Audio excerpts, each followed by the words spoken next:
Friends, welcome back to my ছোট্ট রোমা সোনার Facebook page and YouTube চ্যানেলে তোমাদের সকলকেই স্বাগত জানাই ও অনেক অনেক ভালোবাসা। আশা করি তোমরা সকলেই ভালো আছো, আর আমিও খুব খুব ভালো আছি। আর এখন এই যে এগুলো সব গতকালকে কেচে দিয়েছিলাম, তো সেইগুলোই আজকে মর্নিংয়ের দিকেই ছিলাম, সকালবেলা ঘরে যেটুকু কাজকর্ম হাতের কাজের ছিল সেইগুলো করে টোরে তারপরে একটু বেরিয়েছিলাম সারাদিনের জন্য, তারপরে বিকেলের পর বাড়ি এসেছি। তো এইসব জামাকাপড়গুলো তখন আর শুকনো ছিল, একটু জামার হলো কলার, তারপরে তোমার প্যান্টের এইসব জিনিসগুলো একটু ভেজা ছিল। তো আর বাইরে আর সকালে মর্নিংয়ের দিকে দিইনি, ঘরের মধ্যেই রাখা ছিল। আর এমনি আমার কি হয় সাদা জামা কাপড় এগুলো তো ছেলে পরে যায়, তো এগুলো একদিনে বেশি দুদিন হয়তো যদি দেখি যে ময়লা হয়ে গেছে তখন কেচে দিই। আর এমনি দুটো করে শার্ট সবসময় হলো রাখাই থাকে, একটা নোংরা হলো তার একটা। আর সাদা জিনিসে বেশি, আর সব থেকে বেশি কি বলবো বকাও খায় পেনের দাগ, জামার শার্ট প্যান্টে এগুলো সব পেনের দাগ। আগে কি বলবো পেনের দাগ উঠাতে গেলেও ভীষণ কষ্ট, ওঠে না সহজে। প্রথম ভ্যানিশ এই সব জিনিসগুলো দিতাম, লেবু দিতাম, পাতি লেবু যেটা রস, ওটাকে দিয়ে ডলতাম, হয়তো কোনো রকম উঠতো, সেরকম ওঠে না। কিন্তু তারপরে সার্ফ এক্সেল সাবানগুলো আছে সেইগুলো দিয়ে ডললেও সেই দাগ যে পেনের একটা কালির দাগ থাকে সেইভাবে ওঠে না।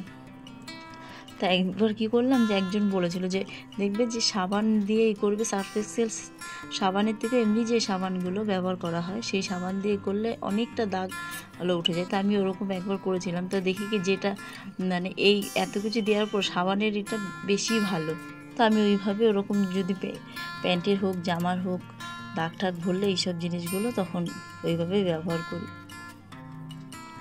তারপর ভাবলাম যে এখন এই ঘরের এইগুলো সব কিছু গোছানো হয়ে গেলো, তো ওয়ালগুলো একটুখানি পরিষ্কার করি। আর সবথেকে বড় কথা টিভির সাইড টাইড এইসব জিনিসগুলো এগুলো সবসময় ধরি না, কারণ ইলেকট্রিকের জিনিস তো সবসময় এগুলো করা যায় না।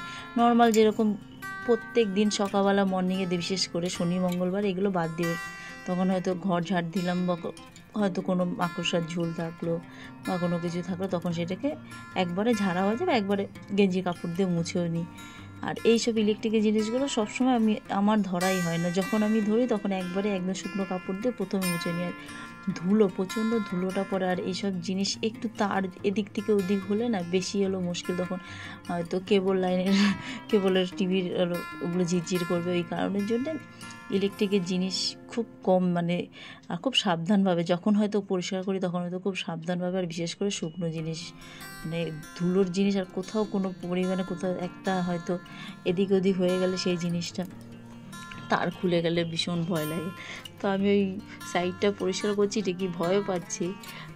তো সব কিছু সবসময় ইলেকট্রিকের কাজ করতে গেলে সবসময় লাইন অফ করেই কাজ করি, যেহেতু এইসব কাজগুলো তো সাবধানভাবে করাটাই হলো ভালো। তো এগুলো পরিষ্কার করলাম, তো পুরো পরিষ্কার করতে পারিনি, ওইদিকে ইলেকট্রিকের বোর্ডগুলো ছিল, যতটা আমার হাত গেছে ততটাই করেছি।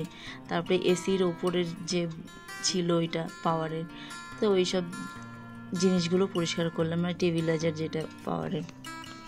তো এ টু জেড আর বেশিরভাগ কাচের তাক, তো কাচের তাকে বোঝা যায় যে ধুলো হলে, তো ওইগুলো যতটা পেরেছি পরিষ্কার করে একদম মুছে নিয়েছি। তারপর রাতের দিকে রান্না আছে, তো রাতের দিকে রান্না আজকে একদম পুরো হালকা রান্না করব। আজকে একটু রুটি করব যেহেতু, আর ডিমের কষা করব। ওই জন্যে কোনো অন্য কিছু করলে একটু কি বলবো কাজটা বেশি বাড়ে, তো রুটি ডিমের কষা অতএব কোনো কাজ বাড়ে না, শর্টকাটে একদম রান্না আমার কাছে মনে হয় এটা। তারপরে এই যে পর্দাগুলো পরিষ্কার করছি, পর্দা কীরকম বলো তো, এই যে ব্লু কালারগুলো এগুলো সবসময় গোটানো থাকে, তো এইসব ভিতর দিয়ে মাকড়সাগুলো বিশেষ করে এত পরিষ্কার সত্য কোথার থেকে এত আবির্ভাব হয় জানি না। এইসবের ভেতরে নোংরা দেখি জায়গায় জায়গায় একটু অতটা না, আমি তো সবসময় পরিষ্কার করে রাখি যখনই পারি। তারপরে ভাবলাম যে না, এইগুলো যখন ধুচ্ছি একবারে সব পর্দার এই থাকগুলো পরিষ্কার করে নিই।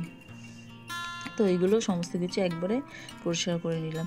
আর যেহেতু এখন এসির কভারগুলো পরানো আছে, তো এসির পরিষ্কার করার কোনো ব্যাপারই না, ওই ওপর দিয়ে যতটা পরিষ্কার করা যায় ততটাই পরিষ্কার করে নিচ্ছি। যাই কথা বলতে বলতে এইদিকেও দেখো ওই সাইডের টোটালটাই পরিষ্কার করা হয়ে গেল। আর ব্লগটা যদি তোমাদের ভালো লাগে তাহলে লাইক শেয়ার সাবস্ক্রাইব অবশ্যই করো। তোমরা ভালো থেকো, সুস্থ থেকো, গুড বাই, আর দেখা হচ্ছে নতুন একটা ব্লগের সাথে।